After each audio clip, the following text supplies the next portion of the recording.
Duke Nukem Forever. After 12 years of being the butt of hundreds, if not thousands of jokes, Duke Nukem Forever is finally coming out. The demo went live today on Xbox Live, Steam, and PSN, which went back online just yesterday. I had my access pass from Borderlands Game of the Year edition, and after playing it, I was not impressed.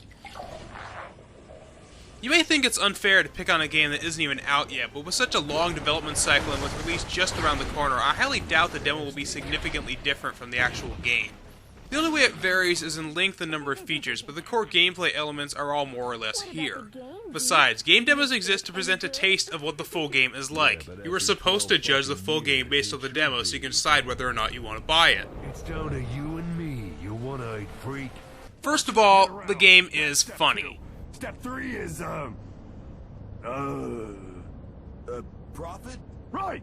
Anybody who's a fan of Duke will get most of the in-jokes, like his monster truck being named the Mighty Foot, and the white Ford Bronco hidden in the desert. His attitude hasn't changed in 12 years, so I have no idea why it would start now.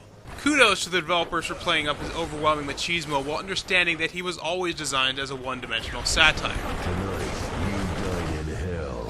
Duke is fully willing to make fun of other FPSs like Half-Life and Halo, which is ironic given how much he seems to have stolen from the latter. A crowbar would come in handy right about now. By playing up the aspect of Duke's insufferable ego, this manifests itself in-game as a regenerating shield.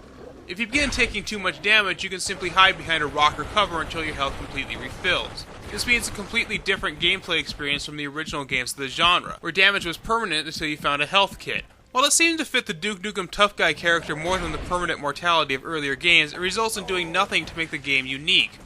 Another aspect stripped directly from Halo and other modern shooters is Duke's ability to only carry 2 weapons at a time, which really feels incredibly limiting. Duke has always been portrayed as more than human, and in fact, more than a man.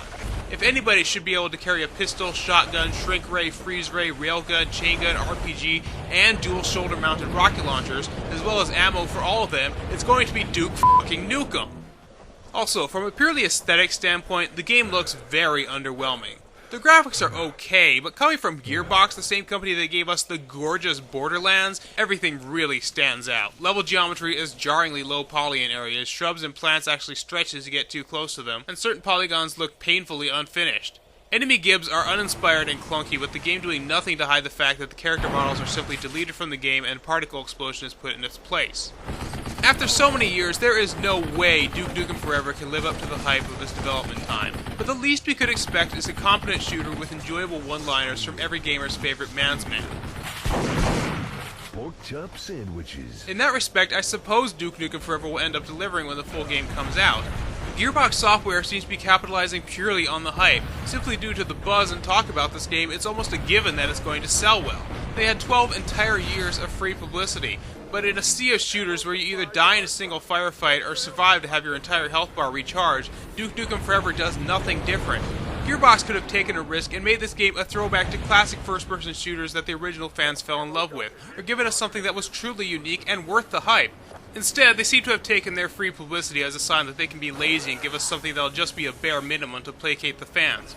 While much of this is also the fault of the now defunct 3D Realms, when Gearbox took up the mantle and decided to finish the game, they have to understand that the burden is now on their shoulders. Gearbox should be disappointed that it plays just like every modern shooter with the unique distinction of being a Duke Nukem game. And as much as I love the guy, there's not enough to sell me on it. I won't be standing in line first day to purchase the full game.